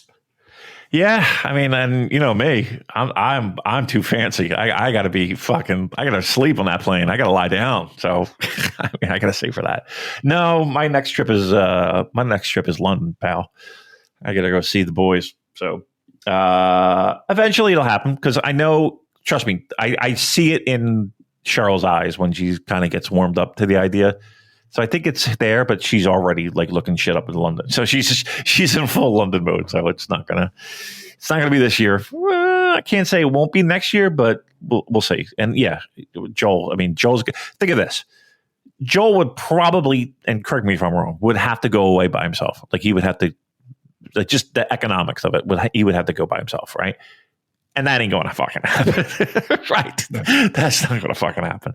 So we'll figure it out. But yeah. If you want to throw some fucking money our way via Red Circle or whatever the fuck we are, Red Bubble, Red fucking something, by all means, we'll gladly accept that and put it toward the fund. Renes Kerr says, do you see makeshift or international teams being brought in for Super Junior Tag League since there's so few teams? Yeah, international teams, sure. I mean, the Velocities are a name that I've heard bandied about. I think they would be a pretty good shout. Should New Japan move Dominion back a week to give Best of the Super Juniors a bit more room to breathe now that Forbidden Door 2025 is in August? I'm not sure if this is saying that New Japan should change their booking around to accommodate Forbidden Door, which, if rumours to be believed, Didn't even know. people in New Japan are not aware of happening. So, no, do not move anything on account of Forbidden Door. Yeah. Should they move Dominion back to give Best of the Super Juniors a bit more time to breathe? Really? I don't think so. I always like it. I like the immediacy of it, that you have Best of the Super Juniors, then a week later, fuck yeah, we got Dominion. That's one of the most exciting times of the year. That back-to-back of the Best of Super Juniors final show and Dominion. Yeah. That's good shit. I'm down. Yeah, I agree with that. I do agree with that. When we joke about Forbidden Door, that's an AEW show. That's an AEW show. Like, honestly, that is, seriously, we've had that from two different people basically saying they kind of didn't know about that. They found out online. Which I find is so funny. Oh, fuck me. What a world. What a fucking world we live in. Woo! Jersey Joe Gotch says, do you think Okada would do a job for Takeshita if Tony Khan asked him to? Only if there's a liberal amount of ref bumps and nut shots in there. No, in all seriousness, I think, why are you asking us to analyse AEW booking? Yeah. Yes, I think he would do a job. I think that's probably where they're heading, and I think it'll be a good match. Do you think that's enough? Let's go home. Okay, all right. Hey, listen, I'm right there. I'm running on fucking hours of sleep, so I'm good. Anything else you want to say, Joe? No. Good. See you next week.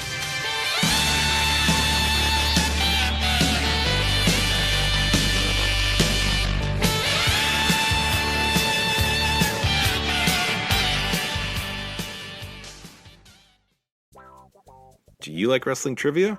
Then check out the 5-Star Match Game, the Pro Wrestling Quiz Show. I'm Joe Gagney, and every episode, I grill 3 contestants with 5 rounds of power-packed wrestling trivia. We have over 30 evergreen episodes in the archives covering WWE, AEW, Japan, Mexico, and much, much, much, much more. Play along at home and check it out today.